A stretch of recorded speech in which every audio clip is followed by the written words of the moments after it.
بسم الله الرحمن الرحيم.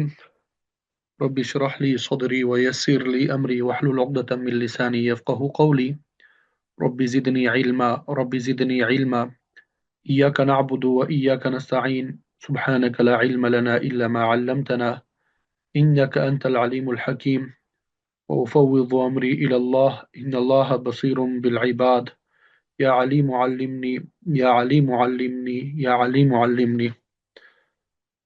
15 روزہ علم میراث کورس کا آج ہمارا دوسرا سبق ہے۔ امید کرتا ہوں تمام طلبہ اور طالبات نے پہلا سبق صحیح طریقے سے یاد کیا ہوگا۔ اللہ رب العزت سے دعا ہے کہ ہمارے لیے اس کورس کو مکمل کرنا اور اس کو سمجھنا سمجھانا آسان بنائے، خیر و عافیت کے ساتھ مکمل کرانے کی توفیق نصیب فرما دیں۔ تو سب سے پہلی بات تو یہ ہے کہ روزانہ کا سبق آپ لوگ روزانہ یاد کیا کریں، اس میں ادار کا معاملہ نہیں ہونا چاہیے۔ اور دوسری بات یہ کہ یاد کرنے کے بعد اس سبق کو بار بار دہرائیں۔ 5 نمازیں ہیں تو کم از کم ہر نماز کے بعد 3 سے 5 مرتبہ دہرا لیا کریں۔ جو سبق آپ نے یاد کیا ہو ہر نماز کے بعد 3 سے 5 مرتبہ اس سبق کو مکمل دہرا لیا کریں۔ مثلا آج کا سبق بھی ہم نے پڑھ لیا، کل کا سبق بھی، یہ دونوں آپ نے یاد کر لیے، اور پھر دونوں سبق جو ہے روزانہ کی بنیاد پہ آپ اسی طرح دہراتے رہیں۔ اور اگر وقت ملے، ممکن ہو، تو یہ جو سبق ہے یہ یاد کرنے کے بعد ایک مرتبہ لکھ بھی لیا کرے اپنے پاس۔ یہ نوٹس جو ہے یہ تو آپ کے ساتھ میں شریک کرتا رہوں گا روزانہ کے سبق کے، اور خود اپنے ہاتھ سے بھی آپ لکھ لیں بعد میں۔ اور کاپی پینسل آپ کے پاس ہونا چاہیے، کوئی اہم بات ہوتی ہے اس کو ساتھ ساتھ نوٹ کر لیا کریں، ٹھیک ہے؟ تو آج کے سبق کا ہم آغاز کرتے ہیں۔ سب سے پہلے کل جو ہم نے سبق پڑھا اس کا مختصراً خلاصہ جو ہے وہ آپ کے سامنے ذکر کر لیتے ہیں۔ علم میراث کورس کا ہم نے خاکہ پڑھا کہ 4 چیزیں ہوں گی علم میراث کورس میں۔ نمبر 1 خلاصۃ المیراث یعنی علم میراث کا خلاصہ، دوسرے نمبر پہ معرفت الورثہ یعنی ورثہ کی پہچان، تیسرے نمبر پہ توصیل الحقوق الی مستحقیہم یعنی ورثہ کو ان کا حصہ پہنچانے کا طریقہ، اور چوتھے نمبر پہ متفرقات یعنی مختلف امور۔ تو سب سے پہلی بات جو ہے خلاصۃ المیراث، اس کی تفصیل میں ہم آگے جائیں گے۔ خلاصۃ المیراث میں ہم نے پھر 3 مباحث پڑھے۔ پہلی بحث جو ہے الحقوق المتعلقۃ بترکۃ المیت، میت کی ترکہ سے متعلق جو حقوق ہے وہ ہے۔ دوسرے نمبر پہ ترتیب و تقسیم طریقہ، ترکہ تقسیم کرنے کی ترتیب، اور تیسرے نمبر پہ موانع الارث یعنی وہ اسباب جو انسان کو وراثت سے محروم کر دیتے ہیں۔ اب ان کو تفصیل کے ساتھ ہم نے پڑھ لیا۔ پہلی چیز جو تھی میت کے ترکہ سے متعلق 4 حقوق تھے۔ نمبر 1 تجہیز و تکفین، نمبر 2 بقیہ مال سے قرض کی ادائیگی، نمبر 3 بقیہ مال میں 1/3 کی حد تک وصیت کا نفاذ، نمبر 4 بقیہ مال کو ورثہ میں تقسیم کرنا۔ اسی طرح پھر ترکہ تقسیم کرنے کی جو مختصر ترتیب ہے جو روزمرہ معاملات میں ہمیں پیش آتی ہے، وہ نمبر 1 کہ سارا مال جو ہے جو ترکہ باقی بچتا ہے سب سے پہلے ہم نے ذوی الفروز کو دینا ہے۔ یہ ذوی الفروز کے بارے میں نے آپ کو بتایا کہ ابھی اس کی تفصیل آ جائے گی، ٹھیک ہے؟ جو پہلی مرتبہ علم میراث کورس سیکھنے والے ہیں ان کے لیے یہ نئے الفاظ ہے، تو یہ الفاظ اپنے پاس لکھ لیں، نوٹ کر لیں، انشاءاللہ ان کی وضاحت آگے آ جائے گی، ٹھیک؟ ذوی الفروز، دوسرے نمبر پہ پھر عصبہ، یعنی ذوی الفروز اگر نہ ہو تو سارا مال عصبہ لیتے ہیں، اگر ذوی الفروز ہو تو ذوی الفروز اپنا حصہ لینے کے بعد جو باقی بچ جاتا ہے وہ عصبہ کو دیتے ہیں۔ یہ عصبہ بھی ورثہ کی ایک قسم ہے۔ اگر عصبہ نہ ہو، ذوی الفروز سے کچھ مال باقی بچ جائے تو ذوی الفروز نسبی پر رد ہوتا ہے، یعنی دوبارہ ذوی الفروز نسبی کو دے دیں گے۔ ذوی الفروز نسبی جو ہے اس کی وضاحت آگے آ جائے گی۔ میاں بیوی کے علاوہ باقی کو ذوی الفروز نسبی کہتے ہیں۔ نمبر 4 اگر ذوی الفروز بھی نہیں ہے، عصبہ بھی نہیں ہے، تو پھر ذوی الارحام کو وراثت میں حصہ ملتا ہے۔ پھر اس کے بعد ہم نے موانع ارث پڑھے۔ موانع ارث 4 ہے۔ نمبر 1 غلامی یعنی وارث کا غلام ہونا، نمبر 2 وارث کا قاتل ہونا یعنی اپنی مورث یعنی میت کو قتل کرنا، اپنے جس سے وراثت ملنی ہے اس کو قتل کرنا، ٹھیک ہے؟ نمبر 3 اختلاف الدین یعنی وارث اور مورث کا دین جو ہے وہ مختلف ہو۔ اختلاف دارین یعنی دونوں کا ملک جو ہے وہ مختلف ہو، لیکن یہ کافروں کے حق میں ہے، مسلمانوں کے حق میں نہیں ہے۔ ये मैंने कल आपको पढ़ा दिया था, यहाँ तक हमने पढ़ लिया था, तो उम्मीद करता हूँ समझ भी आ गई होगी और याद भी आप लोगों ने कर लिया होगा। आज का सबक जो है वो हमने शुरू में पढ़ा था कि इल्मी मीरास कोर्स में इल्मी मीरास कोर्स को हमने चार हिस्सों में तकसीम किया है ना। पहली बहस जो है वो खुलासतुल मीरास, यानी इल्मी मीरास कोर्स का जो खुलासा है वो आपके सामने बयान कर दिया। इल्म मीरास का खुलासा जो है वो तीन उमूर पे मुश्तमिल था, वो आपके सामने बयान कर दिया। अब दूसरी बहस जो है मारिफतुल वरासा, वरासा की पहचान। मारिफतुल वरासा, वरासा की पहचान। एक सवाल किसी ने पूछा कि तरका किसे कहते हैं। मैयत जो भी माल छोड़ के जाता है उसे तरका कहते हैं। मैयत जो भी माल छोड़ के जाता है उसे क्या कहते हैं, तरका कहते हैं। तो दूसरी बहस जो है ये वरासा की पहचान, वरासा की पहचान, ठीक है। तो वरासा की तीन किस्में हैं। वरासा की कितनी किस्में हैं? तीन किस्में हैं। नंबर एक जविल फुरूस। वरासा की कितनी किस्में हैं? तीन किस्में हैं। नंबर एक जविल फुरूस, नंबर दो आसाबात, नंबर तीन जविल अरहाम। वरासा की कितनी किस्में हैं? तीन किस्में हैं, जविल फुरूस, आसाबात और जविल अरहाम। जविल फुरूस अपने पास लिख ले 12 है। आसाबात ये भी तकरीबन 12 या 14 बनते हैं। और इसी तरह जविल अरहाम के चार असनाफ हैं। जविल अरहाम के चार असनाफ हैं। तो वरासा की कितनी किस्में हो गई? तीन किस्में, जविल फुरूज, आसाबात और जविल अरहाम। जविल फुरूज, आसाबात और जविल अरहाम, यानी विरासत इन तीन किस्मों में हमने तकसीम करना है। वो तरतीब मैंने आपको बता दी। सबसे पहले जविल फुरूज के कैटेगरी में जो अफराद आएंगे उनको विरासत दी जाती है। जविल फुरूज से अगर कोई बाकी बचता है या जविल फुरूज ना हो, फिर ये दूसरे नंबर पे जो आसाबात की किस्म किस्म है उसको दी जाती है, यानी आसाबात की कैटेगरी में जो अफराद आएंगे, ठीक है। अगर जवील फरूज भी ना हो, असबात ना हो, फिर वो चौथे नंबर पे जवील अरहाम में जाता है। ये तीसरे नंबर पे वो जवील फरूज नसबी पे रद्द होता है, चौथे नंबर पे जवील अरहाम को दिया जाता है। अब ये जवील फरूज कौन से अफराद है, इसकी वजाहत आगे आ जाएगी। इसकी तारीफ आप समझ लें। जवील फरूज यानी फर्ज वाले, हिस्सों वाले, जिनके हिस्से कुरान मजीद में मुतय्यन है। जिनके हिस्से कुरान मजीद में मुतय्यन है उनको क्या कहा जाता है? जवील फरूज कहा जाता है। ज़वील फुरूस की तारीफ क्या है? जिनके हिस्से कुरान मजीद में मुतय्यन है उनको ज़वील फुरूज कहा जाता है। जिनके हिस्से कुरान मजीद में मुतय्यन है उनको ज़वील फुरूज कहा जाता है। और ज़वील अरहाम की आसाबात किसे कहते हैं? आसाबात किसे कहते हैं? ये,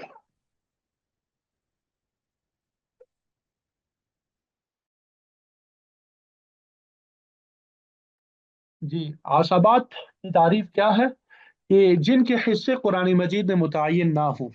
जिनके हिस्से कुरान मजीद में मुतय्यन नहीं है, बल्कि तन्हा होने की सूरत में, अकेले होने की सूरत में सारा माल लेते हैं। और अगर जविल फरूज साथ में हो तो जो कुछ बाकी बच जाए जविल फरूज से वो ले लेते हैं। आसबात की तारीफ समझ में आ गई कि जिनके हिस्से कुरान में मुतय्यन नहीं है, जविल फरूज ना हो, सिर्फ आसबा हो तो सारा माल लेते हैं। और अगर जविल फरूज हो तो जो कुछ माल बाकी बचता है फिर वो उससे ले लेते हैं। ये आसबात में कौन कौन से अफराद आते हैं उसकी वजाहत आगे आ जाएगी, ठीक है। बस इतनी तारीफ आप याद कर लें। जविल अरहाम कैसे कहा जाता है? जो जविल फरूज और आसबा ना हो उसे जविल अरहाम कहेंगे, उसे जविल अरहाम कहेंगे। अब हम आगे जाने लगे हैं, जवील फरूज की वजाहत करेंगे मजीद। असबात और जवील अरहाम की वजाहत भी आ जाएगी, लेकिन कुछ दिनों तक, 3 4 असबाक तक हम जवील फरूज ही की वजाहत पढ़ते रहेंगे। 3 4 असबाक में जवील फरूज की वजाहत जो है वो हम पढ़ते रहेंगे। यहाँ तक बात समझ आ गई सबको? उरसा की कितनी किस्में हो गई? तीन किस्में, जवील फरूज, आसबात और जवील अरहाम। जवील फरूज वो है जिनके हिस्से कुरान मजीद में मुतय्यन है। आसबात जिनके हिस्से कुरान मजीद में मुतय्यन नहीं है। अगर जवील फरूज ना हो, सिर्फ आसबा हो तो सारा माल लेते हैं। अगर जवील फरूज भी साथ में हो तो जो माल बाकी बचता है जवील फरूज से फिर वो आसबा ले लेते हैं। जवील अरहाम जो जवील फरूज और आसबा में से ना हो उन्हें जवील अरहाम हम कहेंगे, ठीक है। अब जवील फुरूज के बारे में मैंने आपको बताया था कुल 12 है। जवील फुरूज कुल कितने अफराद हैं? 12 है। जवील फुरूज की कुल कितनी किस्में हैं? 12 किस्में हैं। 4 मर्द है और 8 औरतें हैं। ज़वील फुरूज कुल कितने हैं? 12 है। 4 मर्द हैं और 8 औरतें हैं। ज़वील फुरूज में 4 मर्द शामिल होंगे और 8 औरतें शामिल होंगी। ठीक है। 4 मर्द कौन कौन से हैं? नंबर 1 बाप, नंबर 2 दादा, नंबर 3 माँ शरीक भाई, नंबर 4 शोहर। जवील फुरूज जो कुल 12 है, उसमें से 4 मर्द हैं और 8 औरतें। 4 मर्दों में बाप शामिल है, दादा शामिल है, माँ शरीक भाई शामिल है और शोहर शामिल है। ठीक है। बाप को अरबी में अब कहते हैं, दादा को जद सहीह, और माँ शरीक भाई को अख खैफी, अखुन खैफीयुन या अखुन लिउम्मिन। शोहर को जौज कहते हैं। ठीक है। दादा शामिल है, नाना शामिल नहीं है, नाना शामिल नहीं है। ठीक है। मर्दों में ये 4 मर्द जो है, ये जवील फरूज में से है। बाकी जितने भी मर्द है, वो या तो आसाबात में शामिल हो जाएंगे या जवील अरहाम में। उनकी वजाहत आगे आ जाएगी। 8 औरतें कौन कौन सी है? नंबर 1 जोजा, बीवी। नंबर 1 क्या है? बीवी है। नंबर 2 बेटी।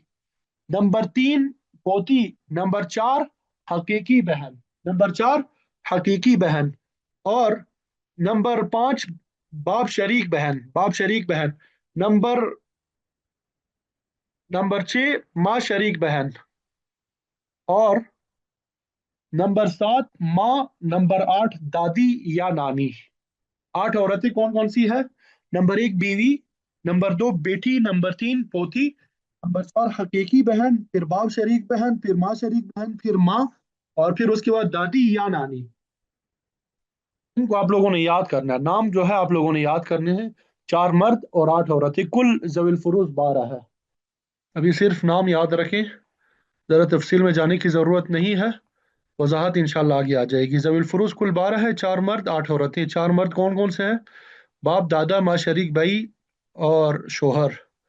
8 औरतें कौन कौन सी है? बीवी, बेटी, पोती, हकीकी बहन, बाप शरीक बहन, माँ शरीक बहन, माँ, दादी और नानी। अब इनकी वजाहत क्या है, वो इंशाल्लाह आगे आ जाएगी। बस सिर्फ ये नाम याद रखें, आगे वजाहत हर एक की आ जाएगी। ठीक है। माँ शरीक बहन से मुराद जिनकी माँ एक हो, बाप मुख्तलिफ हो, माँ एक हो।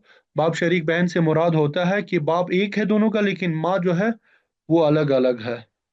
और हकीकी बहन जिसके माँ बाप दोनों एक ही हो। मजीद वजाहत से पहले, ये कुरान मजीद में जो हिस्से मजकूर है, कुरान मजीद में जो हिस्से मजकूर है, वो कुल 6 हिस्से हैं। कुरान मजीद में कुल कितने हिस्से मजकूर है?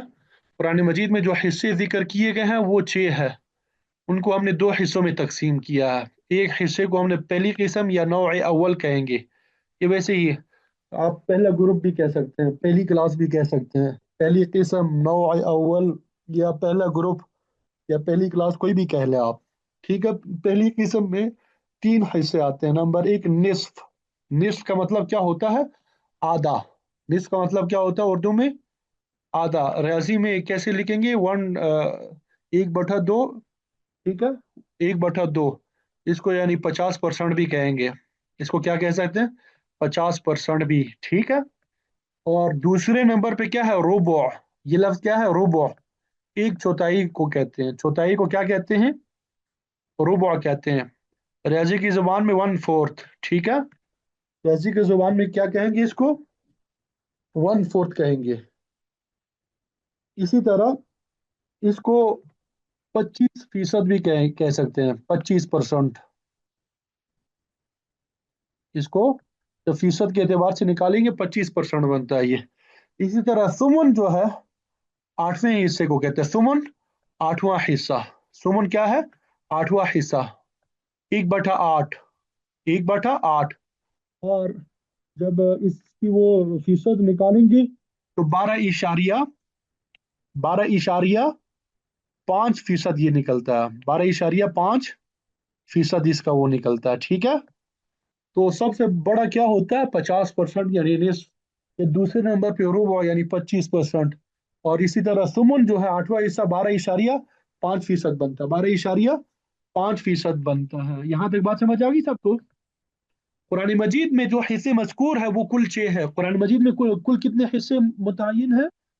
6 हिस्से मुतय्यन है। ठीक है। उन 6 हिस्सों को हमने दो में तकसीम कर दिया। उन 6 हिस्सों को हमने किस में तकसीम कर दिया? दो में तकसीम कर दिया। पहली किस्म में निस्फ, रुबो और सुमन शामिल है। दूसरी किस्म में सुलुस। सुलुस का माना क्या होता है? एक तिहाई। यानी एक चीज के तीन हिस्से कर दें। सुलुस का माना क्या? एक चीज के तीन हिस्से कर दें, वन थर्ड। ठीक है। और इसी तरह फीसद के एतबार से अगर हम इसको देख लें तो 33.33% बनता है ये। 33.33% बनता है ये। इसी तरह सुलुसान। सुलुसान दो तिहाई, यानी एक चीज के तीन हिस्से कर दें, उसमें से जो दो हिस्से होंगे, टू थर्ड जिसे कहते हैं। और ये फीसद के एतबार से अगर हम इसको देख लें, 66 इशारिया 67% बनता है तकरीबन। ठीक है, दो तिहाई। और सुदुस। सुदुस छठा हिस्सा। सुदुस का मतलब क्या है? छठा हिस्सा। यानी एक चीज के छह हिस्से कर दे, उसमें से एक हिस्सा जो होगा वो सुदुस कहलाएगा, छठा हिस्सा कहलाएगा। फीसद के एतबार से 16.66%। ठीक है। तो कुरान मजीद में जो हिस्से मजकूर है वो कुल छह है। कुरान मजीद में अल्लाह रब्बुल इज्जत ने जो हिस्से बयान किए हैं वो छह हिस्से बयान किए हैं। उनको हमने दो में तकसीम कर दिया, दो कैटेगरीज में। पहले कैटेगरी में, पहली किस्म में तीन शामिल है, निस्फ, रुबा और सुमन। ठीक है। दूसरी कैटेगरी में सुलुस, सुलुसान और सुदुस शामिल है। अब ये जो वरासा हमने पढ़े हैं ज़वील फुरूज, इन छह हिस्सों में से कुछ ना कुछ हर एक को मिलता रहेगा। इन छह हिस्सों में से ये ज़वील फुरूज को मिलता रहेगा। यहाँ तक बात समझ आ गई सबको? ये जो बात मैंने समझाई है, ये समझ आ गई सबको कि नहीं? जी अल्हम्दुलिल्लाह, ठीक। बस सिर्फ इतना याद रखना है कि कुरान मजीद में छह हिस्से अल्लाह रब्बुल इज़्ज़त ने जिक्र किए हैं। उनको हमने दो हिस्सों में तकसीम किया। पहले हिस्से में, पहली कैटेगरी में तीन शामिल है, निस्फ, रुबु और सुमन। और दूसरी कैटेगरी में सुलुस, सुलुसान और सुदुस है। ठीक है। निस्फ से मुराद आधा यानी 1/2 या 50%। रुबु से मुराद चौथाई यानी 1/4। और फीसद के एतबार से 25%। तुम उनका माना होता है आठवां हिस्सा, यानी आठ हिस्से कर दिए, उसमें से एक जो होगा वो आठवां होगा, 1/8, 12.5%। और सुलुस का माना होता है एक चीज के तीन हिस्से कर दिए, एक तिहाई यानी 1/3। फीसद के एतबार से 33.33%। सुलुसान दो तिहाई, फीसद के एतबार से 66.67%। सुदुस यानी छठा हिस्सा 1/6, 16.66%। अब ये हर एक वारिस को इनमें से क्या क्या मिलेगा, इसकी वजाहत अभी हम पढ़ेंगे। ठीक है। अब सबसे पहले हमने पढ़ा कि ज़वील फुरूज कुल 12 है, चार मर्द 8 औरतें। ठीक। अब चार मर्दों में पहला नंबर क्या था? बाप का था। बाप का विरासत में हिस्सा। मतलब यानी एक बंदे का इंतकाल हो गया, उसका बाप मौजूद है। इसका मतलब क्या होता है? एक बंदे का इंतकाल हो गया, उसका बाप मौजूद है, तो उसको विरासत में कितना हिस्सा मिलता है? एक बंदे का इंतकाल हो गया, उसका बाप मौजूद है, तो उसका विरासत में कितना हिस्सा बनता है? या आपसे किसी ने मसला पूछ लिया कि भाई एक बंदे का इंतकाल हो चुका है, उसका बाप मौजूद है, अब बाप का विरासत में कितना हिस्सा बनता है? तो आपने अभी जो हम सबक पढ़ेंगे इसी के मुताबिक आपने बता देना है कि बाप का क्या हिस्सा बन सकता है। बाप के कुल तीन अहवाल है। बाप के कुल कितने अहवाल है? तीन अहवाल, तीन हालतें हैं। बाप की कुल कितनी हालतें हैं? तीन तीन हालतें हैं। यानी जब बंदे का इंतकाल हो जाए और उसका बाप मौजूद हो, अब तीन सूरतें पेश आ सकती है। कितनी सूरतें पेश आ सकती है? तीन सूरतें पेश आ सकती है। नंबर एक, बाप को छठा हिस्सा मिलेगा। नंबर एक, बाप को क्या मिलेगा? सुदुस, 1/6, यानी 16.66% मिलेगा। नंबर दो, बाप को सुदुस भी मिलेगा। सुदुस भी मिलेगा प्लस आसबा भी होगा। बाप को सुदुस भी मिलेगा प्लस आसबा भी होगा। नंबर तीन, बाप सिर्फ आसबा होगा। तो बाप के कुल कितने अहवाल है? तीन अहवाल। नंबर एक, ये बाप को सिर्फ छठा हिस्सा मिलेगा, सिर्फ सुदुस मिलेगा, 1/6 मिल जाएगा। दूसरी सूरत हाल क्या है कि बाप को छठा हिस्सा भी मिलेगा और साथ साथ में आसबा भी होगा। साथ में क्या होगा, आसबा भी होगा। आसबा बाज लोगों को शायद अब समझ ना आए, बाद में जब मसाइल हल करेंगे उस वक्त वजाहत हो जाएगी। अभी बस सिर्फ नाम याद रखें। नंबर 3, बाब सिर्फ आसबा होगा। बाब को छठा हिस्सा कब मिलता है? बाब को सिर्फ छठा हिस्सा कब मिलता है? नंबर 1, जब मरने वाले की मुजक्कर औलाद यानी बेटा या पोता वगैरह हो, तो बाप को छठा हिस्सा मिलेगा। एक सूरत तो ये होगी, बाप को छठा हिस्सा कब मिलेगा? जब मरने वाले की मुजक्कर औलाद मौजूद है, यानी जिस बंदे का इंतकाल हो गया उसका बाप भी मौजूद है और उसका बेटा भी मौजूद है या उसका पोता भी मौजूद है, तो ऐसी सूरत में बाप को क्या मिलेगा? छठा हिस्सा मिलेगा। एक सूरत हो गई। दूसरी सूरत, छठा हिस्सा मिलने की दूसरी सूरत क्या है? जब मुजक्कर और मुअन्नस दोनों औलादें मौजूद हो, यानी बेटा बेटी मौजूद हो या पोता पोती वगैरह मौजूद हो, तो ऐसी सूरत में बाप को छठा हिस्सा मिलता है। बाप को छठा हिस्सा कब मिलता है? दो सूरतों में। पहली सूरत क्या है? जब मैयत की सिर्फ मुजक्कर औलाद मौजूद हो, सिर्फ मुजक्कर औलाद मौजूद हो या मुजक्कर और मुअन्नस दोनों औलादें मौजूद हो, तो ऐसी सूरत में बाप को छठा हिस्सा मिलता है। बाप को क्या मिलता है? छठा हिस्सा मिलता है। इसको सिराजी में फर्ज मुतलक भी कहा गया है। फर्ज मुतलक, ये जो तलबा सिराजी जिन्होंने पढ़ी है या पढ़ेंगे उनकी वजाहत के लिए, बाकी अगर ना भी समझे कोई वो मसला नहीं है, ठीक है। बाप को छठा हिस्सा कब मिलता है? जब मरने वाले की मुजक्कर औलाद मौजूद हो या मुजक्कर और मुअन्नस दोनों औलादें मौजूद हो। नंबर 2, बाप को छठा हिस्सा प्लस आसबा कब मिलता है? यानी छठा हिस्सा भी मिल जाए और बाप आसबा भी हो। जब मरने वाली की सिर्फ मुअन्नस औलाद हो, क्या मौजूद हो? सिर्फ मुअन्नस औलाद हो, यानी बेटी मौजूद है या पोती मौजूद है, तो ऐसी सूरत में बाप को क्या मिलेगा? सुदुस भी मिलेगा, छठा हिस्सा भी मिलेगा और साथ में आसबा भी होगा। अब यहाँ पे पहले जो हमने पढ़ा कि अगर सिर्फ मुजक्कर औलाद है तो छठा हिस्सा मिलता है, सिर्फ मुअन्नस औलाद है तो छठा हिस्सा भी मिलता है, बाप आसबा भी होता है। दोनों औलादें मौजूद है, मुजक्कर और मुअन्नस, तब भी बाप को क्या मिलता है? छठा हिस्सा मिलता है। दो अहवाल हो गए, ठीक है। और तीसरी हालत की तरफ आ जाए। असबा कब होता है बाप? जब मैयत की कोई औलाद ना हो। जब मैयत की कोई औलाद ना हो तो बाप आसबा होता है। दोबारा मैं वजाहत करने लगा हूं। जब एक बंदे का इंतकाल हो जाए, उसका बाप मौजूद है और कोई औलाद नहीं है, उसका बाप मौजूद है और उसकी कोई औलाद नहीं है, तो ऐसी सूरत में बाप आसबा होगा। आसबा से मुराद क्या है? कि जवील फरूज से जो, अगर बाकी जवील फरूज मौजूद है तो उससे जो बच जाएगा वो बाप को मिल जाएगा, अगर जवील फरूज नहीं है तो सारा माल बाप ले लेगा। और अगर सिर्फ मुअन्नस औलाद मौजूद है, बाप की क्या है? सिर्फ मुअन्नस औलाद मौजूद है, मुजक्कर नहीं है, तो बाप को क्या मिलेगा? सुदुस यानी छठा हिस्सा भी मिलेगा और आसबा भी होगा। और अगर सिर्फ मुजक्कर औलाद मौजूद है तो सिर्फ छठा हिस्सा मिलेगा, या मुजक्कर और मुअन्नस दोनों औलादें मौजूद है, तब भी बाप को क्या मिलेगा? छठा हिस्सा मिलेगा। मिसालों से इसकी वजाहत करते हैं, मिसालों से इसकी वजाहत करेंगे। आपके जहन में अगर कोई सवाल आ रहा है तो वो अपने पास नोट कर ले, बाद में पूछ लीजिएगा, सबक के आखिर में पूछ लीजिएगा। यहाँ पे नोट के तहत एक बात समझ लें, ठीक है।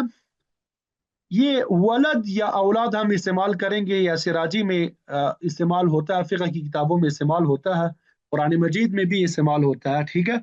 लिज़्ज़करि मिस्लु हज़्ज़िल उनसयैन फ़इन कान लहू वलदुन, ठीक, फ़इन लम यकुन लहू वलदुन, ये लफ्ज बार बार इस्तेमाल होता है। तो अब यहाँ पे देखिए, इससे मुराद कौन है? बेटा मुराद है या बेटी मुराद है? वलद से मुराद क्या होता है? बेटा या बेटी। इसी तरह पोता पोती भी इसमें शामिल है, इसमें पोता पोती भी शामिल है। वलद में क्या क्या शामिल होता है? बेटा बेटी मुराद होते हैं, या इसी तरह वो मुजक्कर या मुअन्नस जिनका रिश्ता मैयत के साथ मर्द के जरिए से हो, जैसे पोता पोती, इनका रिश्ता मैयत के साथ किसके जरिए से है? बेटे के जरिए से, मर्द के जरिए से, तो इनको भी शामिल है, ठीक है। अलबत्ता जिनका रिश्ता मैयत के साथ औरत के जरिए से हो, जैसे नवासा और नवासी, नवासा और नवासी, ये नवासा नवासी हमारे मुआशरे में तो में इस्तेमाल किया जाता है, लेकिन शरीयत की नज़र में, यहाँ पे फिक़ह की नज़र में और इसी तरह قرآن میں جو لفظ استعمال ہوا ہے ولد، اس میں یہ شامل نہیں ہے، وراثت کے حوالے سے نواسا نواسی اس میں شامل نہیں ہے، ٹھیک ہے؟ تو جب لفظ ولد کہیں گے، اولاد کہیں گے، تو نواسا نواسی اس میں شامل نہیں ہے، ٹھیک ہے؟ بیٹا بیٹی شامل ہوں گے، پوتا پوتی بھی شامل ہوں گے، اسی طرح پڑ پوتا پڑ پوتی بھی شامل ہوں گے، صرف نواسا نواسی وغیرہ شامل نہیں ہوں گے۔ اب مثالیں دیکھیں، مثال نمبر 1، اب جب بھی آپ نے وراثت کا مسئلہ حل کرنا ہو تو اس طریقے سے آپ نے میت کو لٹھا دینا ہے۔ جب بھی وراثت کا مسئلہ آپ نے حل کرنا ہے تو اس طریقے سے آپ نے میت کو کیا کر دینا ہے؟ لٹھا دینا ہے، ٹھیک ہے؟ اب وراثت تقسیم کرنی ہے آپ نے، تو جو ورثہ ہے ان کے نام لکھنے ہیں، جو موجود ہے ورثہ ابھی میت کے انتقال کے وقت جو ورثہ موجود ہوں گے ان کے نام لکھیں گے۔ اب یہاں پہ ایک شخص کا انتقال ہو گیا، اس کا باپ موجود ہے، اسی طرح اس کا بیٹا موجود ہے۔ ایک شخص کا انتقال ہو گیا، اس کا باپ موجود ہے، مرنے والے کا باپ موجود ہے، اور اسی طرح مرنے والے کا بیٹا موجود ہے۔ یہ باپ کا رشتہ یہ میت کے ساتھ ہے، ٹھیک ہے؟ اسی طرح بیٹے کا رشتہ بھی یہ میت کے ساتھ ہے، میت کے اعتبار سے یہ بیٹا ہے، یہ میت کے اعتبار سے باپ ہے۔ ان دونوں کا آپس میں اگر رشتہ دیکھا جائے، باپ بیٹے کا اگر رشتہ ہم دیکھ لیتے اس طرح نا، یہاں پہ جو موجود ہے یہ باپ جو ہے یہ دادا ہوتا ہے، دادا ہے یہ یہاں پہ، ٹھیک ہے؟ ان کا آپس میں اگر دیکھیں، یہ بیٹا جو ہے یہ پوتا ہوگا، یہ آپس میں کیا ہے؟ پوتا اور دادا ہے۔ ان کا جو رشتہ بیان کیا گیا ہے یہ مرنے والے کے اعتبار سے، میت کے اعتبار سے یہ باپ ہے، میت کے اعتبار سے یہاں پہ جو موجود ہے یہ بیٹا ہے۔ یہ جو رشتہ ہم نے دیکھنا ہے نا، میت کے ساتھ دیکھنا کہ ایک شخص کا انتقال ہو گیا، مرنے والے کا باپ موجود ہے، مرنے والے کا بیٹا موجود ہے، یہ جو یہاں پہ باپ اور بیٹا ان کو اگر آپس میں دیکھیں، ان کا آپس میں کیا رشتہ بنتا ہے؟ یہ دادا ہے اور یہ پوتا ہے۔ تو ہم نے رشتہ کس اعتبار سے دیکھنا ہے؟ میت کے اعتبار سے۔ تو میت کا باپ موجود ہے اور میت کا بیٹا موجود ہے، میت کا باپ موجود ہے، میت کا بیٹا موجود ہے۔ تو آپ مجھے بتائیں، آپ نے حل کرنا ہے کہ باپ کو کیا ملے گا یہاں پہ؟ آپ بتا دیں جلدی لکھ کے کہ یہاں پہ باپ کو کیا ملے گا؟ ہم نے 3 احوال پڑھے تھے، تو یہاں پہ باپ کو کیا ملے گا؟ جی جی ماشاء اللہ، یہاں پہ باپ کو کیا ملے گا؟ چھٹا حصہ ملے گا، سدس ملے گا، 1/6 مل جائے گا۔ اب یہاں پہ دیکھیں نیچے ہم نے لکھ لیا سدس، کیا؟ باپ کا حصہ لکھ لیا سدس، ٹھیک ہے؟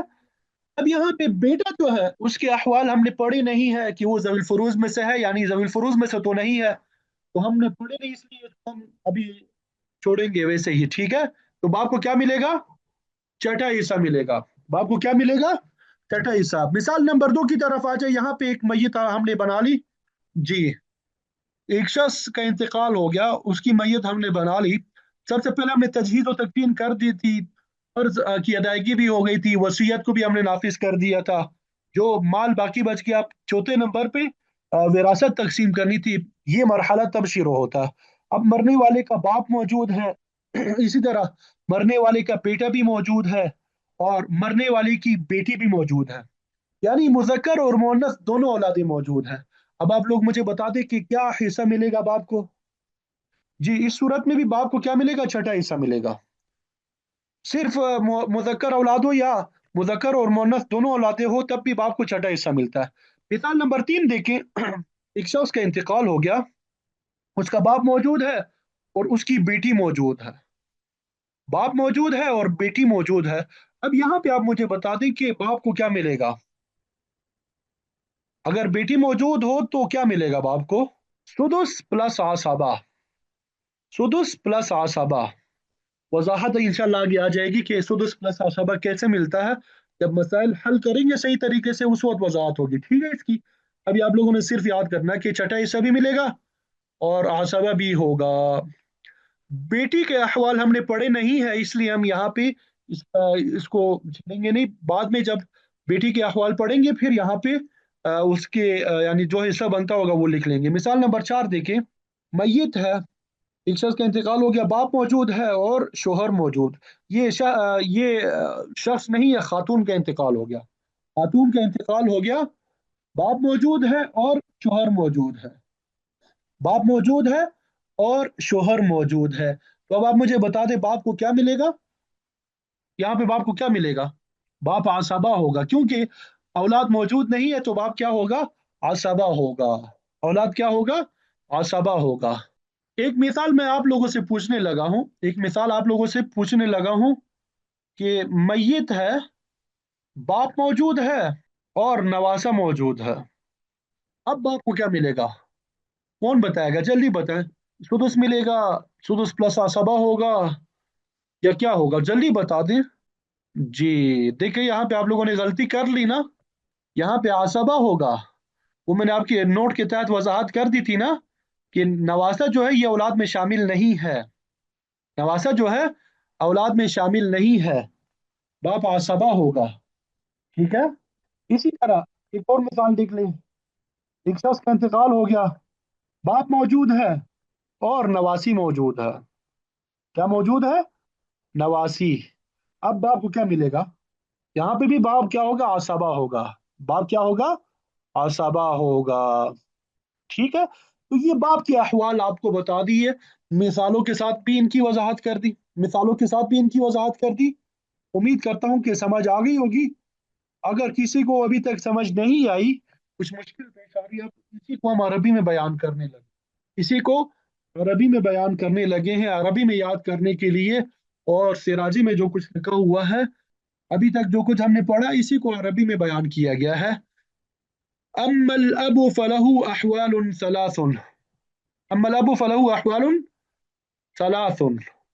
कि बाप के कुल कितने अहवाल है? तीन अहवाल है। नंबर एक, अस्सुदुसु इंदल इब्नी औ इब्निल इब्नी व इन सफल सवाउन कान माअहु बिंतुन अम ला। अस्सुदुसु इंदल इब्नी, बाप को सुदुस मिलेगा, छठा हिस्सा मिलेगा कब? इंदल इब्नी, बेटे के होने के, बेटा मौजूद हो, इब्निल इब्नी या पोता मौजूद हो। व इन सफल, इसी तरह नीचे तक चलते जाए, व इन सफल नीचे तक, यानी पड़ पोता, लकड़ पोता, जो भी बनता है आगे नीचे चलते जाए। तवा उन बराबर है, आम है, काना कि मौजूद हो माहू उसके साथ, बेटे के साथ मौजूद है, बिनतुन बेटी, अम ला या मौजूद ना हो। यानी सिर्फ मुजक्कर औलाद हो या मुजक्कर और मुअन्नस दोनों औलादी मौजूद हो, तब बाप को क्या मिलता है? छठा हिस्सा मिलता है। नंबर दो, असुदुस हुवा तासीब। तासीब से मुराद आसबा।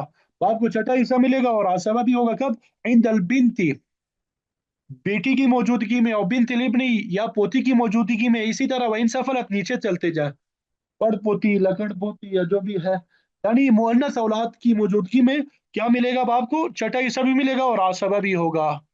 नंबर तीन, अतासीबुल महजु इंद अदमिल वलदी व वलदिल इब्नी व इन सफल। यानी आसबा महज होगा। आसबा महज से क्या मुराद? सिर्फ आसबा होगा। महज से मुराद सिर्फ।